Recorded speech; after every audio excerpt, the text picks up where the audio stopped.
Ça y est, c'est parti pour ce jour numéro 3 du challenge 3 jours pour enfin se lancer dans le coaching en développement personnel. Dans ce jour 3, nous allons parler de cette transition professionnelle, de la reconversion, de l'évolution professionnelle. Comment vous allez pouvoir vous organiser, à quoi il faut vous attendre quand vous changez de voie professionnelle, c'est ce qu'on va voir aujourd'hui. Je vous rappelle, ce challenge de 3 jours nous permet de vous aider à vous préparer pour cette nouvelle année, à aller vers une transition professionnelle. Donc le jour numéro 1 de ce challenge, on a parlé de projet, de zone de génie, de mission de vie pour comprendre qu'est-ce qui était fait pour vous. Et est-ce que le coaching en développement personnel était également fait pour vous, pour savoir si c'est une évolution professionnelle qui peut s'adresser à vous dans cette nouvelle année qui arrive?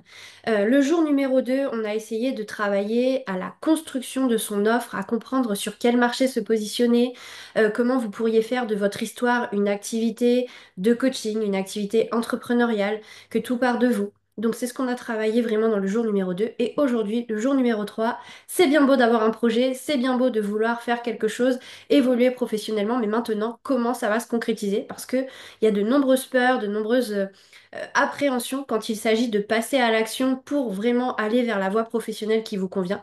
Donc, c'est ce que je voulais voir avec vous aujourd'hui pour vous aider à passer ce cap de l'évolution, de la transition, de la reconversion professionnelle. Donc dans cette première partie de ce live, on va surtout voir toutes les erreurs fréquentes que je vois, enfin les choses qui semblent vous bloquer quand il s'agit de passer à l'action vers une évolution professionnelle. Je vais vous parler du planning type que l'on peut espérer quand on veut se lancer dans une activité, notamment une activité de coaching en développement personnel, une activité entrepreneuriale, quelle qu'elle soit, si vous êtes vraiment dans une transition professionnelle, à quoi il faut s'attendre entre le moment où on se forme, le moment où on pratique, on intègre et le moment où on lance notre activité. Je vais reprendre les étapes clés.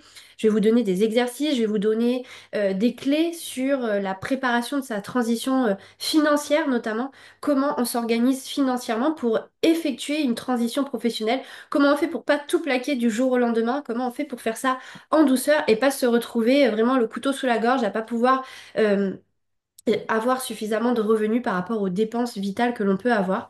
Donc vraiment, je vais voir tous ces aspects-là aujourd'hui avec vous et vous donner vraiment ce cheminement que vous pourriez avoir pour évoluer professionnellement. Si aujourd'hui, vous êtes comme moi il y a quelques années et que vous êtes vraiment dans une situation professionnelle juste qui ne vous convient pas ou qui est catastrophique comme moi à l'époque et que vraiment vous ne vous retrouvez pas dans votre situation professionnelle, eh bien, ce live est fait pour vous. C'est là qu'on va pouvoir vous donner des clés, vous donner de l'espoir, vous donner une marche à suivre sur comment vous allez pouvoir changer cette situation sans prendre trop de risques et sans être terrorisé par vos peurs et que ça vous bloque dans cette évolution. Donc, la première chose que je voulais aborder avec vous pour vous rassurer sur cette histoire de transition professionnelle, c'est qu'il faut tout de même se poser et admettre qu'il y a des peurs fréquentes qui viennent tout de suite quand il s'agit d'évoluer professionnellement, de changer professionnellement. Donc la première peur, c'est effectivement de tomber dans des difficultés financières. Donc c'est pour ça qu'aujourd'hui, on va parler de ça. On va parler de transition et d'organisation financière pour une reconversion, une transition, parce que c'est vraiment la question numéro une quand il s'agit de changer de voie, quand il s'agit de se lancer dans autre chose, comment on assume financièrement derrière. Une autre peur qui revient souvent, c'est le fait de perdre ses repères, de perdre sa stabilité, de perdre son confort, de vraiment venir bouger un petit peu tout ça. Là, on est tranquille, métro, boulot, dodo, on a notre petit CDI, notre petit CDD tranquille.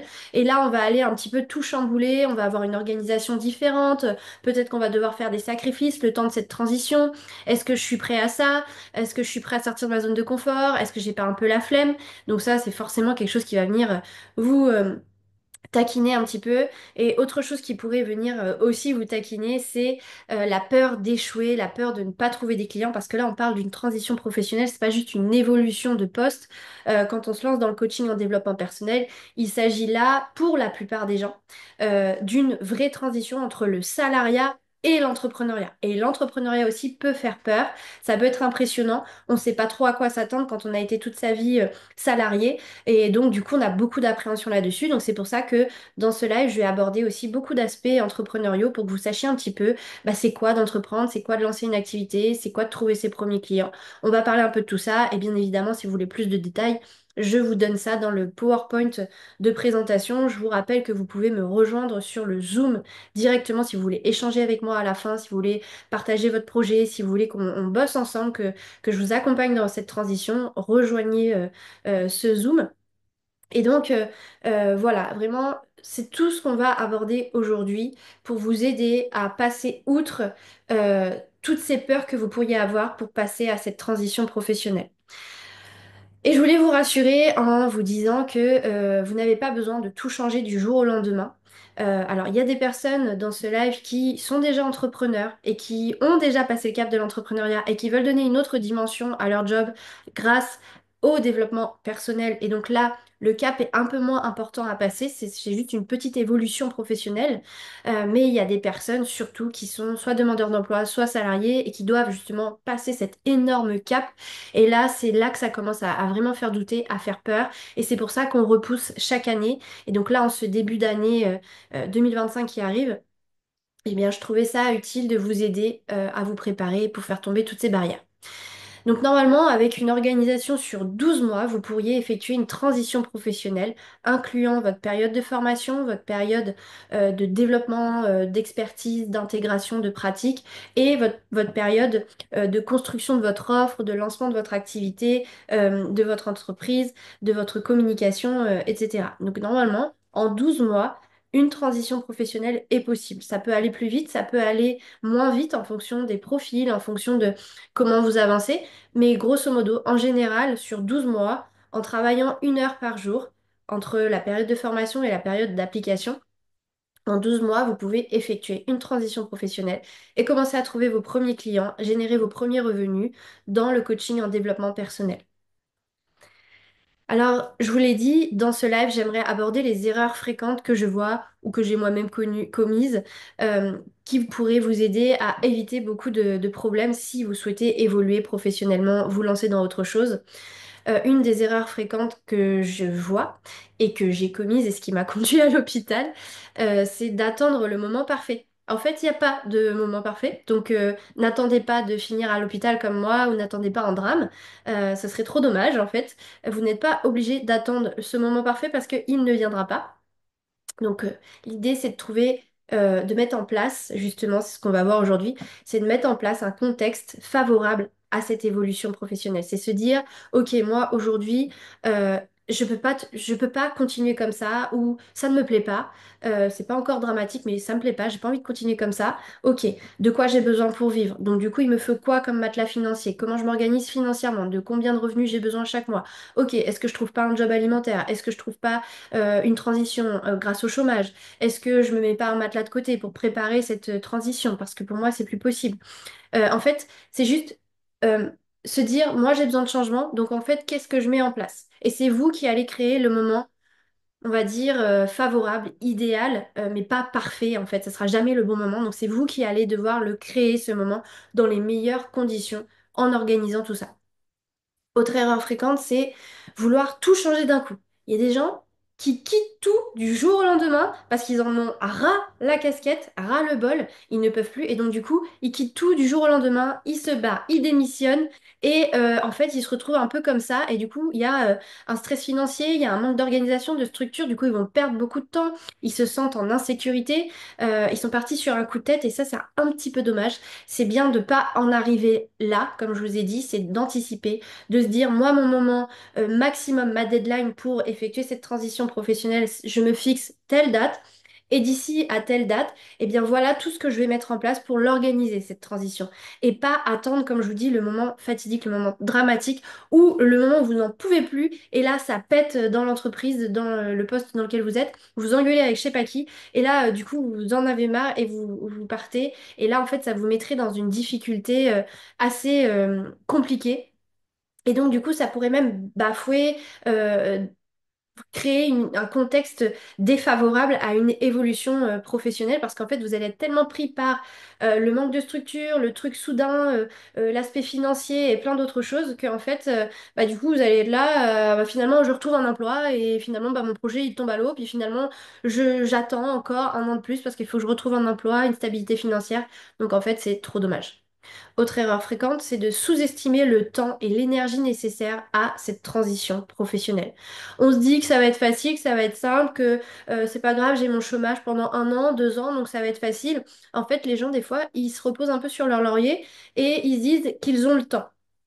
Mais en fait, chaque jour est compté. Alors, je veux pas mettre la pression, mais si on optimise et que vraiment chaque jour on s'y colle et on travaille vraiment sur notre transition professionnelle, bah, vaut mieux se reposer et se mettre les doigts de pied en éventail après que le gros du travail soit fait, plutôt que de le faire au début en se disant j'ai le temps, je vais prendre ma formation tranquille et tout ça.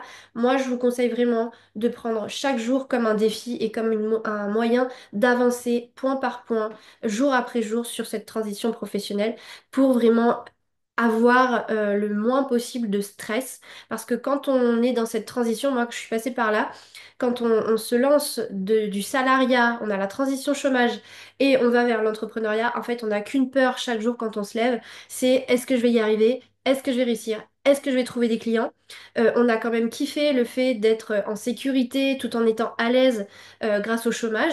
Et on a peur que ce kiff disparaisse. Et donc, du coup, bah, en fait, sans cesse, en tout cas, moi, c'était mon cas. Tous les jours, j'avais peur. Je me disais, est-ce que je vais y arriver? Est-ce que je vais réussir? Est-ce que je vais trouver des clients? En fait, les jours passaient, le chômage, il ne me restait plus que 5 mois, 4 mois, 3 mois. Et en fait, j'avais très peur. Et donc, c'est bien de vraiment tout faire dès le début. Et sachant que moi, bah, c'est exactement ce que j'ai fait, hein. J'ai carrément pris mon temps au début. Je me suis dit que j'avais le temps pour me former. Je me la coulais douce. J'allais passer des journées à la plage. Je construisais pas spécialement mon projet. Et du coup, bah, j'avais tout le temps ce stress au-dessus de la tête, là, cette pression, cette boule au ventre un petit peu, de me dire mais comment je vais faire, est-ce que je vais y arriver et tout. Et j'avais pas bah, tous les outils et l'expérience que j'ai aujourd'hui, que moi j'essaye de vous transmettre. Et en fait, bah, j'étais un peu livrée à moi-même, j'avais pas grand monde autour de moi pouvant m'aider. Et en fait, bah, du coup, j'avais que la moitié des clés et je paniquais un petit peu à l'idée de mon développement. Bon, fort heureusement, vous savez très bien qu'aujourd'hui ça va, tout s'est bien passé, j'ai réussi, je m'en suis sortie, tout est possible. Mais voilà, les peurs et les erreurs que j'ai pu faire au début, c'est de croire que j'avais le temps parce que j'avais 1 ou 2 ans de chômage, alors qu'en fait, le temps passe très très vite. Autre erreur que je vois souvent quand on essaye d'effectuer une transition professionnelle, c'est le fait de ne pas se former ou de ne pas se préparer. Et notamment dans le coaching en développement personnel, aujourd'hui, la loi n'oblige pas de suivre des diplômes. Il n'y a pas de diplôme, il n'y a pas de diplôme d'État. Il n'y a que des organismes de formation qui proposent des formations de coaching qui tentent tant bien que mal de les faire référencer, agrémenter, comme moi j'ai essayé avec Calliope qui certifie le niveau de qualité de mes formations. Mais en fait, il n'y a pas de diplôme d'État. Donc, n'importe qui aujourd'hui peut se lancer dans le coaching. Et donc, du coup, il y a plein de gens qui débarquent comme ça sur le marché. Ils se disent qu'ils ont une expérience, qu'ils ont suivi une thérapie et ça y est, c'est bon, ils sont coachs. En fait, pas du tout. Parce que c'est déjà une chose de travailler sur soi, mais d'aller travailler avec les autres, c'est quand même quelque chose de complètement différent. Il faut avoir une capacité d'écoute, une capacité de transmission, une capacité à faire intégrer aux autres des méthodes, des outils. Et surtout, il faut être structuré pour atteindre des résultats avec son client. Il ne s'agit pas juste d'aller parler avec la personne en face de nous, il s'agit d'aller changer sa vie, transformer sa vie. Donc ça s'invente pas. Et il faut vraiment une certaine liste d'outils, une méthode, une structure. Et puis derrière, c'est lancer une activité aussi. Comme je vous l'ai souligné, beaucoup de personnes qui suivent des formations de coaching, la plupart du temps, deviennent entrepreneurs. Donc oui, il y en a beaucoup qui l'utilisent dans le salariat dans leur job, dans les RH, dans l'éducation ou autre, mais il y a quand même beaucoup de personnes qui se lancent à leur compte, donc c'est quoi entreprendre, comment je fais, etc. Donc c'est quelque chose qui se prépare. Donc il faut vraiment se former, se préparer à une transition professionnelle, faut pas y aller à l'arrache. Autre erreur que je vois, souvent j'en ai parlé hier, c'est le fait de vouloir plaire à tout le monde. Le fait de ne pas trouver, choisir, faire un choix sur sa spécialisation, sur quel créneau je vais prendre, quel problème je vais travailler. Est-ce que c'est l'amour, l'argent, la santé? Est-ce que c'est le divorce? Est-ce que c'est au contraire l'union? Est-ce que c'est les cérémonies? Est-ce que c'est ci? Est-ce que c'est ça? Est-ce que c'est euh, le manque de confiance en soi au travail, qu'est-ce que je vais travailler? Et en fait, on a peur de louper des occasions en essayant de se spécialiser, et donc du coup, on ne se spécialise pas, et en fin de compte, bah, on aide personne, parce qu'on parle à tout le monde, et personne se reconnaît dans ce qu'on dit, dans ce qu'on fait, dans ce qu'on propose, ça ne touche personne parce que c'est pas précis, et là, en fait, bah, du coup, c'est une des sources d'échecs. Autre erreur que je vois dans un projet de transition professionnelle, c'est bien évidemment, ça fait un peu écho avec ce que j'ai déjà dit, mais c'est le fait de ne pas planifier ses finances. Des gens qui vont voilà, quitter leur emploi du jour au lendemain sans avoir prévu, organisé financièrement cette transition, parce qu'en fait on se retrouve la plupart, enfin pas la plupart du temps. Il y a beaucoup de personnes qui touchent quand même les indemnités chômage, etc. Donc ça, c'est vraiment fantastique. Mais il y a aussi des personnes qui n'ont pas ça, qui arrivent à l'issue d'un CDD ou qui doivent démissionner pour pouvoir partir de la structure et en fait ils se retrouvent sans rien. Et bah, ce sans rien, ça se prévoit, ça s'anticipe. Et c'est bien aussi de savoir un petit peu combien de temps il me faut pour effectuer ma transition, combien de temps il me faut pour me former, combien de temps il me faut pour lancer mon activité, etc., etc. C'est bien d'avoir une vision sur combien de temps ça va me prendre. Et donc, du coup, par rapport à ma situation financière actuelle, comment je m'organise, qu'est-ce que je mets en place? Il va me falloir un matelas de sécurité, il va me falloir des économies pour payer mes dépenses chaque mois, pendant combien de temps, est-ce que je trouve un job alimentaire ou autre, tout ça, ça s'organise. On ne se lance pas comme ça tête baissée, parce qu'en fait, le seul risque qu'il y a, c'est qu'en fait, vous laissiez tomber votre projet qui vous tient à cœur, votre projet professionnel qui vous tient à cœur, tout simplement parce qu'en fait, bah, vous n'avez pas une organisation financière qui vous permet d'assumer ce changement. Encore des erreurs et toujours des erreurs que je vois et que j'ai pu moi-même commettre dans la transition professionnelle, c'est avoir peur de l'échec ou du jugement. Et donc du coup, on laisse les peurs nous envahir et on ne passe pas à l'action. On est complètement paralysé parce qu'on se dit, bah, qu'est-ce que les autres vont penser de moi? Est-ce que je vais réussir? Est-ce que c'est la bonne formation? Est-ce que c'est le bon créneau? Est-ce que si? Est-ce que ça? Et en fait, on a ces peurs qui sont là, omniprésentes et qui nous empêchent de passer à l'action. Donc, il existe plein d'exercices, si vous voulez, je peux vous en donner des exercices pour les peurs. J'en propose plein. Vous pouvez aussi vous faire accompagner, vous pouvez trouver des choses sur Internet, mais essayez de bosser sur vos peurs parce que, en fait, les peurs, elles sont là tout le temps. Quoi que vous fassiez, quoi que vous décidiez, même si vous faites rien, vous avez toujours des peurs, eh bien, apprenez à vivre avec parce que sinon, vous n'avancerez pas.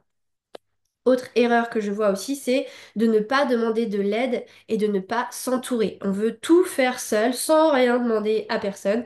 On se débrouille et au final, on perd du temps, on galère, on a des problèmes, on a plein d'embûches. Alors que si on avait trouvé de l'aide autour de nous, si on avait eu un coach, un mentor, un formateur, eh bien en fait, on aurait gagné un temps fou. Des fois, ça fait un petit peu peur d'investir. Mais en fait, ces personnes-là, elles sont passées par là, elles l'ont fait, et donc du coup, aujourd'hui, elles savent vous dire comment il faut faire pour que vous gagniez du temps et que vous évitiez des pertes financières et des problèmes. Donc des fois, c'est quand même très intéressant de se faire accompagner. Les trois dernières erreurs fréquentes que je vois quand on souhaite évoluer professionnellement, quand on souhaite changer de voie professionnellement, il y a le fait de ne pas tester son projet. Il y a des gens qui se lancent un petit peu tête baissée. Donc nous, dans notre formation de coach en développement personnel, on travaille beaucoup sur ça. On fait vraiment les gens travailler sur leur projet, le fait de le tester dès que possible. Parce qu'en fait, il y a des gens qui ont un projet, ils ont une idée en tête, hein, et ils avancent avec ce projet, mais jamais ils le testent. Et en fait, ils arrivent sur le coup, au moment où ils ont tout fait pour le lancer. Ils ont tout fait, la com, le programme, le ci, le ça. Et en fait, bah, le programme plaît pas, ou il n'est pas adapté, ou il y a un problème quelque part. Alors que si on teste en amont, comme je vous l'ai dit hier dans le jour numéro 2 du challenge, si on teste en amont, ça nous permet de voir sous quel angle approcher le marché, ça nous permet de voir ce qui bloque pas, ce qui plaît moins, pour pouvoir ajuster notre contenu, notre message. Donc il y a vraiment c'est un point fondamental, c'est de venir tester un petit peu son projet. Le fait aussi, pourquoi pas, d'en parler autour de vous aussi, de votre projet, est un moyen également de tester votre idée. Moi, j'en ai un petit peu parlé, mais c'est vrai que quand moi, je parlais de mon projet à l'époque, en 2019, de coacher des gens, en fait, on me regardait, on se moquait de moi. On me disait, non, mais tu vas aller où avec ton truc? Et alors qu'en fait, bon, bah... Là, j'ai dû vraiment faire face aux critiques et aux regards des autres. Beaucoup de personnes de mon entourage s'inquiétaient pour moi et la sécurité financière dans ma vie et donc me disaient non, mais c'est peut-être pas une bonne idée. Mais en fait, j'ai réussi, j'étais convaincue que c'était fait pour moi et puis en fait, euh, en parlant et à force d'en parler, bah, je voyais que les gens concernés par ce que je voulais proposer réagissaient. ça leur parlait et je commençais à les aider. J'ai commencé à aider comme ça quelques personnes. Et puis quand j'ai commencé à avoir des outils, bah, je pouvais les aider davantage. Et en fait, je commençais à aider. Ça m'a permis de tester, nourrir, ajuster, améliorer. Et c'est comme ça que vraiment tout s'est fait. Une des dernières erreurs que je voyais aussi, c'est de négliger la communication. D'attendre comme ça que les gens viennent. Il y a quelques personnes qui fonctionnent comme ça, qui mettent pas en place d'action de communication et qui croient que les gens vont venir à eux. Notamment les personnes qui sont de la vieille école et qui décident de se lancer dans le coaching en, en louant un local. Ils se disent que je vais avoir mon cabinet à tel endroit, donc c'est sûr que je vais avoir des clients. Ils prennent un cabinet en centre-ville qui est assez visible et ils croient qu'ils vont avoir des clients parce qu'ils sont là. En fait, ça fait rien du tout. Que vous soyez là ou chez vous, ça change rien. Il faut de toutes les façons communiquer parce qu'on ne sait pas trop à quoi s'attendre, on ne sait pas quelle est votre spécialisation, on ne sait pas qu'est-ce que vous faites, on ne sait pas qui vous êtes, on n'a pas spécialement envie de travailler avec vous si on ne vous connaît pas, sauf si éventuellement quelqu'un nous a parlé de vous. Mais pour cela, il faut déjà commencer, lancer l'activité. Et donc, vous ne pouvez pas, que ça soit digital, papier, peu importe ce que vous voulez, mais il faut vous faire connaître. Il faut vraiment pas négliger cet aspect-là. Et puis, dernière erreur, bon, moi, elle est souvent fréquente et présente dans ma vie, c'est le fait de se comparer aux autres et de comparer en fait sa situation à celle des autres, mais notamment quand on se lance, on compare notre début, on est au début de l'activité, on est au début du lancement, on est au début de la transition professionnelle et on se compare déjà à ceux qui sont lancés depuis plusieurs années qui réussissent. Et là, du coup, ça nous fait mal, on se dit on n'est pas doué, qu'on est nul, qu'on est bon à rien, etc. Alors qu'en fait, ça sert à rien de se comparer à quelqu'un qui est déjà là dans son aventure, alors que vous, vous êtes qu'au début. Ça peut que vous faire du mal et vous bloquer. Il vaut mieux se comparer à qui vous étiez et les pas déjà que vous avez déjà franchis pour en arriver là. Et vous inspirer de ces personnes. Et essayer de comprendre bah, comment ils ont fait pour en arriver là, eux. Par quelles étapes. Mais eux aussi, ils ont eu des problèmes. Eux aussi, ils ont eu des peurs. Eux aussi, ils ont eu la transition professionnelle à un moment donné. Donc, attention au fait de se comparer parce que ça peut vraiment vous bloquer. Alors, ensuite, euh, on a fini avec la liste d'erreurs fréquentes que je vois et que j'ai commises quand j'ai voulu faire mon évolution professionnelle, ma transition, ma reconversion professionnelle. Et maintenant, on va entrer un petit peu plus en précision sur comment effectuer cette transition professionnelle pour que ça se déroule dans les meilleures conditions. Donc, sur mon petit diapo, j'ai mis 4 piliers pour une transition sereine. Le premier point très important quand on veut se reconvertir, quand on veut évoluer professionnellement, c'est bien évidemment, je vous l'ai dit, de se former. De se former, de se faire accompagner éventuellement, d'avoir un coach, un mentor, tout dépend du domaine dans lequel vous vous lancez. En tout cas, là, si vous voulez vous lancer en tant que coach en développement personnel, ça ne s'invente pas. Il faut vraiment se former, avoir les outils, avoir la méthode, avoir la pratique, superviser. Il y a plein de choses à mettre en place. Donc, formez-vous. Ensuite, il faut pratiquer pour pouvoir intégrer et que ce soit vraiment un réflexe. Parce que coacher des personnes, quand vous avez quelqu'un en face de vous, c'est un être humain, c'est pas un test QCM, hein, c'est quelque chose, c'est du tac au tac. Donc, vous devez véritablement pratiquer pour pouvoir intégrer et que ce soit naturel pour vous de vous dire, attends, elle m'a dit ça, donc ça fait référence à tel problème, donc il se cache ça derrière, donc je vais utiliser tel outil. Et vous n'avez pas le temps, en fait, d'aller piocher dans vos cahiers, etc. Il faut que ce soit du tac au tac. Donc, pardon pour le bruit, vous devez pratiquer afin de pouvoir intégrer et que ce soit naturel chez vous d'accompagner des personnes. Donc ça, c'est le travail, c'est la pratique. Alors la pratique, nous, en tout cas, chez ZenTouch, on vous forme. Et la formation, vous devez avant tout la pratiquer sur vous. Vous êtes votre premier cobaye. Il y a toute une phase d'intégration des techniques grâce à votre pratique personnelle. Et ensuite, on vous fait pratiquer sur les autres. Donc il y a plusieurs mois de formation et plusieurs mois de pratique supervisée pour vous permettre d'intégrer, de tester vos compétences, vos connaissances.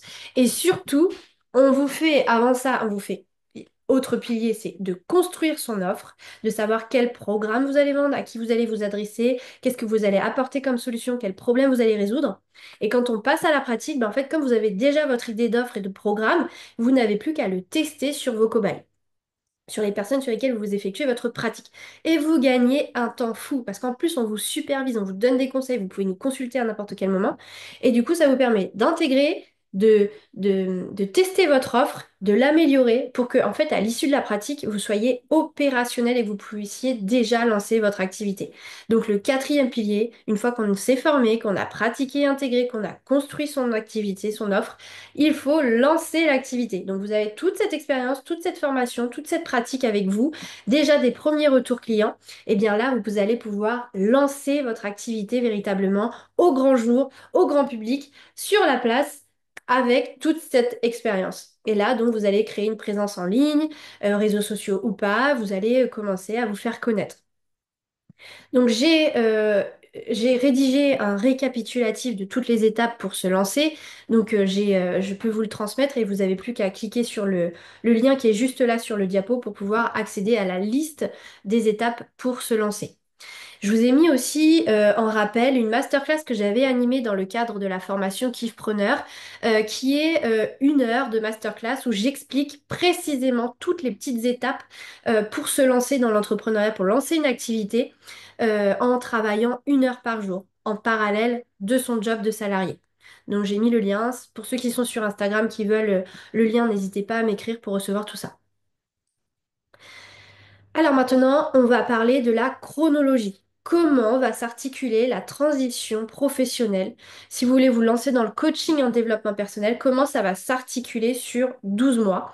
Tout simplement, le premier mois, à l'issue, je vous le souhaite, de ce live, qu'est-ce que vous allez faire? Vous allez préparer la transition, c'est-à-dire que vous allez commencer à définir votre objectif. Souvenez-vous du jour numéro 1 du challenge. On a bossé sur vous, qui vous êtes, quel type de coaching vous voulez, quelle est votre mission de vie, quelle est votre zone de génie, dans quoi vous souhaiteriez travailler, avec qui, dans quel domaine.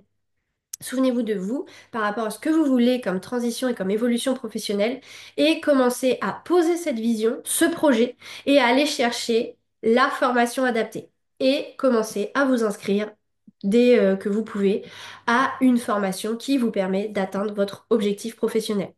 Donc ça, c'est pendant le mois numéro 1, vous allez bosser là-dessus. Du mois numéro 2 au mois numéro 4, donc pendant 3 mois ensuite, là, vous allez vous former et intégrer. Vous vous formez, vous intégrez les outils, la méthode de coaching en développement personnel, vous les appliquez sur vous.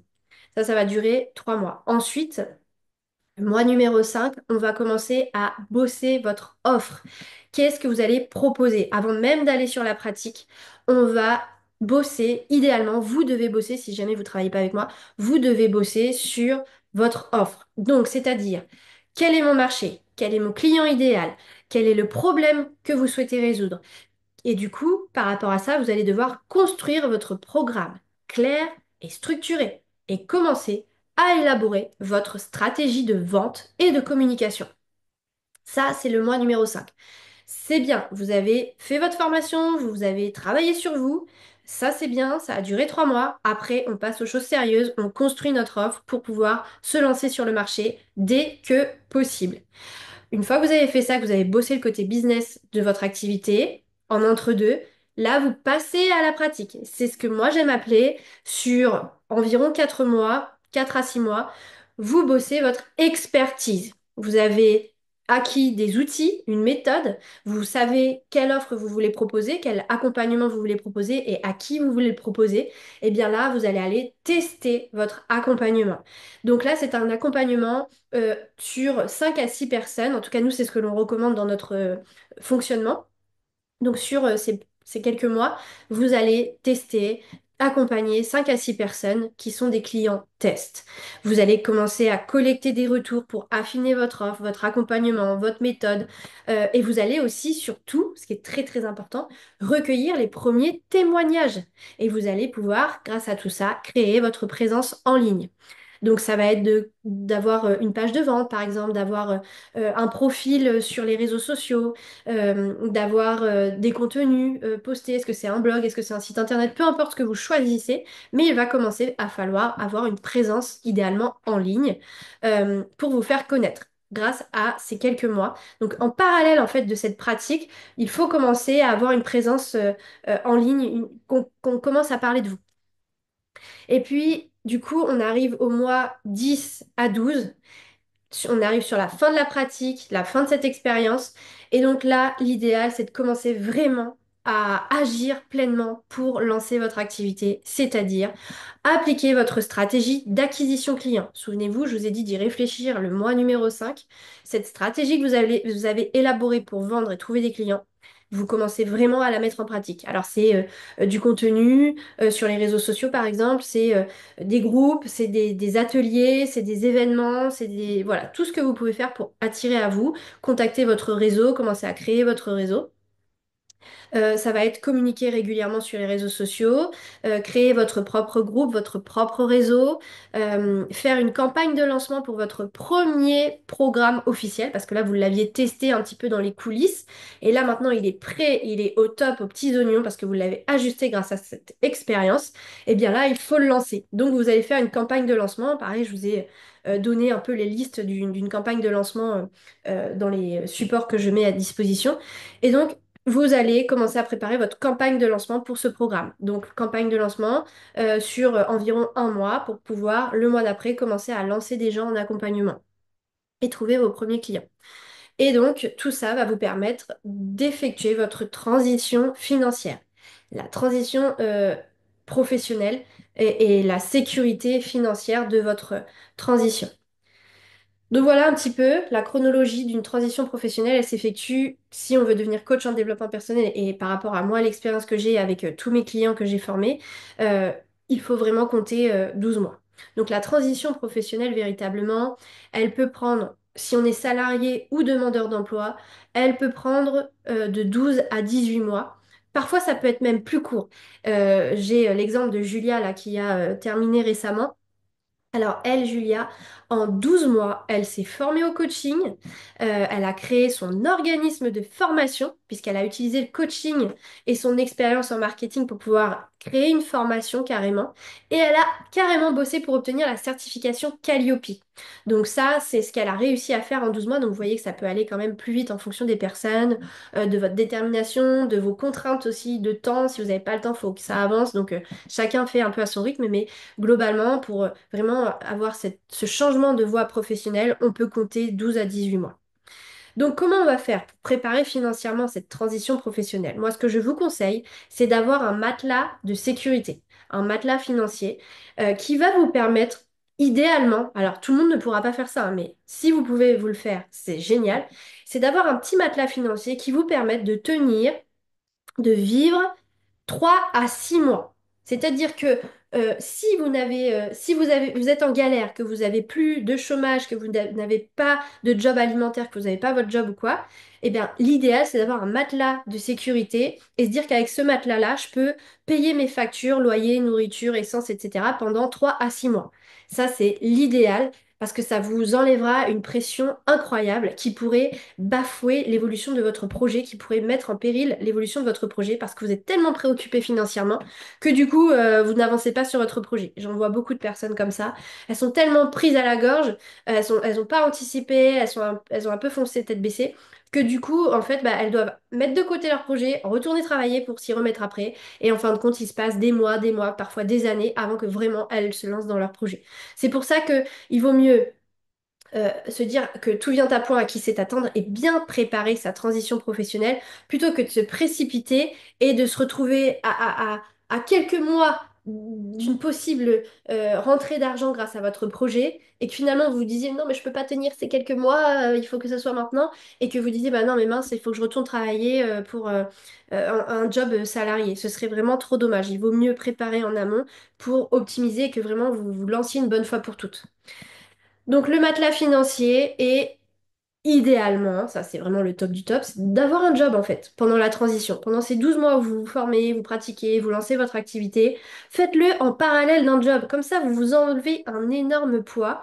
Si votre job actuel il est catastrophique, que vous ne pouvez pas tenir, Allez chercher un job alimentaire, un job où vous vous en foutez, où vous n'avez pas de pression, de charge mentale, où c'est facile, vous avez vos horaires, vous rentrez chez vous, vous n'êtes pas trop épuisé, vous n'avez pas votre cerveau compressé et vous avez du temps et de la disponibilité mentale pour pouvoir travailler sur votre projet à côté. Parce que comme je vous l'ai expliqué, là, les 12 à 18 mois, c'est si on travaille 1 heure par jour.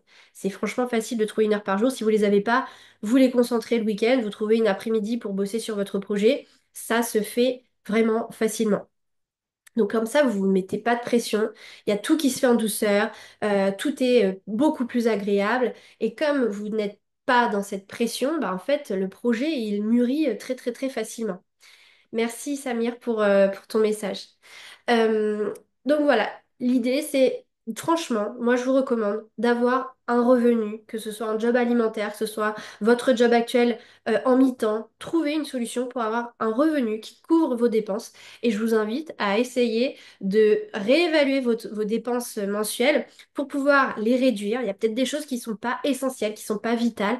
Commencez à retirer des dépenses un petit peu luxe et loisirs pour vous concentrer sur l'essentiel et pas avoir un montant de dépenses trop important qui engendrerait derrière un besoin important en revenus et qui du coup vous obligerait à trouver un job qui est beaucoup plus prenant et au lieu d'un job alimentaire où il n'y a pas de charge mentale et de pression. Donc essayez de diminuer vos dépenses mensuelles, allez taper un petit peu dans les dépenses, évaluez ce que ça vous coûte de vivre les dépenses vitales, faites des petits sacrifices pendant quelques mois, juste le temps de votre transition pour que votre vie soit bien meilleure après.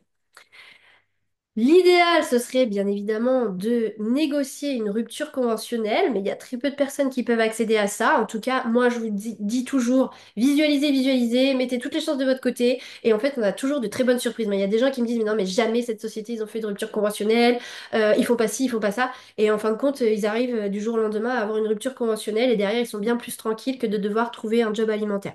Donc, si vous arrivez à négocier une rupture conventionnelle, c'est l'idéal. Mais au cas où vous n'avez pas ça, c'est pas dramatique. Vous trouvez un job alimentaire ou vous gérez vos dépenses au mieux pour pouvoir effectuer cette transition. Donc là, vous l'aurez compris, j'ai une petite liste d'exercices pour vous pour effectuer cette transition professionnelle. N'hésitez pas à me la demander. Et surtout, ce que je vous conseille, c'est de lister vos dépenses essentielles et vitales, de voir un petit peu ce que vous pourriez enlever comme dépenses et de voir combien ça vous coûte par mois. Comme ça vous donne l'idée déjà du matelas financier que vous pourriez mettre de côté et ça vous donne aussi une idée du job que vous devez trouver pour pouvoir pallier à ces dépenses. En conclusion, de ce live sur la transition professionnelle et comment se préparer pour changer de voie professionnelle sans galérer, sans tout quitter du jour au lendemain, sans se mettre dans une insécurité, eh bien, il faut comprendre qu'il faut faire un pas après l'autre vers votre liberté. Je vous dis, il vaut mieux y aller mollo maintenant et vraiment se lancer une bonne fois pour toutes que de croire que vous commencez à y aller. Et parce que vous avez mal organisé, mal préparé cette transition, et ben, au bout de quelques mois, vous dites, bah non, bah mince, en fait, je suis obligée d'abandonner ou de mettre de côté mon projet. C'est trop dommage. Donc, relisez bien ce que je vous ai mis dans le diapo, revoyez cette vidéo, préparez bien votre transition professionnelle pour qu'elle soit là une bonne fois pour toutes et que vous mettiez toutes les chances de votre côté. Chaque jour, une petite action vous rapproche de votre nouvelle vie. Alors faites le premier pas aujourd'hui. Ça aussi, n'oubliez pas la première erreur que je vous ai signalée au début de ce live que les gens attendent toujours le moment parfait, idéal pour se lancer. Il n'y en a pas. Choisissez votre deadline, trouvez une organisation qui vous permette financièrement, temporairement, de tout organiser pour pouvoir faire cette transition, mais faites-la et passez à l'action dès aujourd'hui. Arrêtez de subir votre vie, vous avez le pouvoir. Oui, il y aura des petits compromis, des petits sacrifices à faire, mais je vous garantis que après votre vie, elle sera plus la même. Moi-même, j'hallucine encore sur la vie que j'ai aujourd'hui. Je suis pas millionnaire, mais je n'ai pas envie d'être millionnaire. Moi, je veux juste être libre, pouvoir kiffer chacune de mes journées, pouvoir être épanouie, pouvoir kiffer mon travail avec mes clients. Vous voyez là, on est un samedi, je suis en train de tourner ce challenge, mais en fait, je viens de me passer 3 semaines de vacances, donc en fait, je m'en fiche. C'est pas un problème parce que je sais très bien que si je veux, lundi, je travaille pas, je gère ma vie comme je veux, puis j'adore ce que je suis en train de faire les échanges que je vais avoir suite à ce challenge avec les gens qui l'ont suivi. Je sais que ça va être génial, que c'est dans ma zone de génie, que je peux vraiment aider des gens, qu'il y a des gens qui transforment leur vie grâce à moi. Ça n'a pas de prix. Et ma vie en tant que salarié avant, mais c'était une horreur. Et pourtant, je me suis battue dur comme fer pour pouvoir avoir cette carrière dans la mode et le luxe. C'était ce que je voulais. Je voulais vivre à New York, je voulais faire les défilés, les Fashion Week, etc. Ça me faisait rêver. Et au final, bon, bah, j'ai un peu déchanté et c'était vraiment très difficile à vivre comme vie professionnelle. J'aimais pas du tout. Bah, j'ai rebondi et comme je vous dis, moi j'ai attendu malheureusement le dernier moment, j'ai fait un burn-out, j'ai fini à l'hôpital, etc. J'aurais bien dû changer avant. Bah, peut-être comme beaucoup de personnes qui suivent ce live, bah, j'avais des contraintes financières, je connaissais personne, je venais d'arriver en Martinique, j'avais pas d'autre choix que de trouver cet emploi que de le garder. Il n'y a pas des jobs à foison non plus. Les salaires sont très bas. J'avais mon crédit de 30 000 € de mes études sur le dos. En plus, j'avais dû acheter une voiture pour pouvoir vivre en Martinique. Franchement, j'avais pas la possibilité financière de faire autrement. Et en fait, bah, finalement, mon corps, lui, il a décidé que c'était stop. Et du coup, bah, c'est suite à ça que j'ai enfin décidé de me lancer. Mais je l'ai fait précipitamment, soudainement, brutalement, sans anticiper, sans préparer. Bah, moi, c'est pas ce que je vous souhaite. Moi, si je fais ce challenge aujourd'hui, c'est pour vous accompagner dans cette transition, pour la préparer, cette transition. Qu'elle se fasse en douceur, que vous soyez rassurés, que vous ayez tous les éléments. N'hésitez pas à me contacter, à me poser des questions, à me parler de votre situation. Je peux vous aider, vous accompagner dans cette transition professionnelle. N'hésitez pas. Quand vous avez des personnes comme ça, autour de vous, que vous avez cette chance que moi je n'avais pas à l'époque, profitez-en, je suis là, je peux vous aider.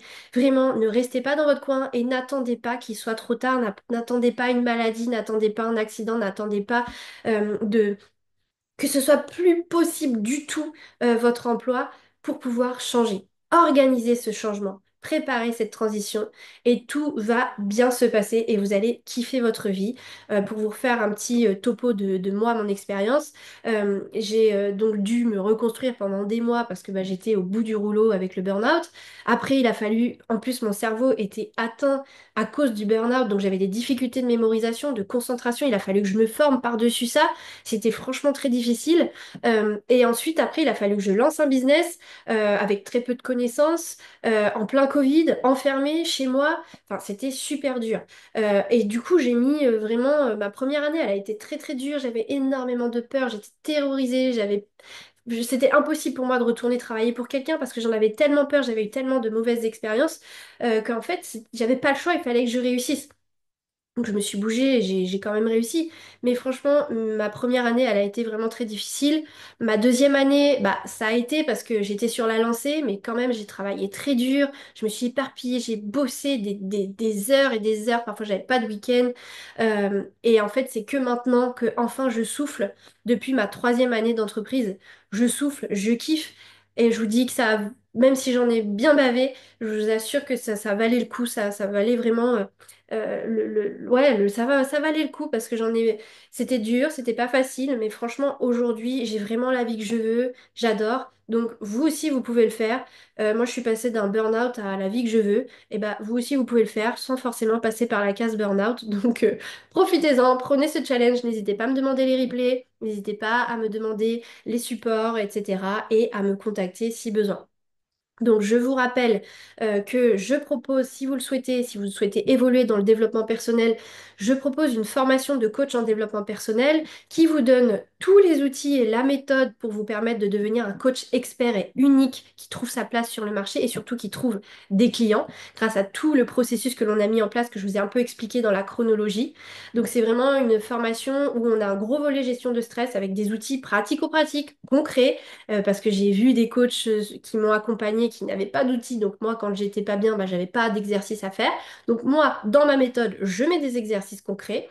On apprend à se connaître, à comprendre comment fonctionne notre corps et du coup quel impact ont les exercices sur nous, qui est beaucoup plus facile à implémenter. On travaille sur le développement personnel, notre épanouissement, notre bonheur. On travaille aussi sur nos relations humaines, les conflits, la communication entre nous, etc. Donc on travaille sur plein d'aspects, je vous fais des initiations à plein de choses, le design humain, la numérologie, l'ikigai, le biofeedback, l'aromathérapie, l'hygiène de vie. Et surtout, bah, comme je vous ai expliqué, il y a un mois vraiment qui est dédié à votre lancement, votre activité, votre système de vente, votre offre, etc. C'est très important pour nous que vous ayez vraiment les clés pour vous lancer sur le marché. Donc notre formation, nous, il faut compter à peu près 5 mois si vous travaillez 1 heure par jour. Et puis derrière, vous avez jusqu'à 6 mois pour pouvoir pratiquer en étant supervisé, pour pouvoir tester votre offre et aller accompagner vos 5-6 premiers clients tests. Vous avez accès à une plateforme e-learning qui est intuitive, qui est disponible tout le temps. Vous avez un groupe WhatsApp pour pouvoir échanger, être suivi, poser vos questions. Vous avez des évaluations, des cas pratiques, des QCM. À la fin de chaque module, vous avez une soutenance aussi à la fin de votre parcours de formation pour pouvoir valider et obtenir votre certificat. Et tout ça s'effectue sous 3 formats différents. Le premier format est en totale autonomie. Vous gérez votre emploi du temps comme vous voulez. Le deuxième format, c'est en groupe. Donc là, vous êtes dans des groupes de 10 personnes maximum. Vous avez 2 coachings individuels et vous avez 7 rendez-vous visio avec votre groupe. Et puis vous avez la formule individuelle pour ceux qui veulent leur propre planning, qui veulent être suivis en tête-à-tête avec leur formateur et coach.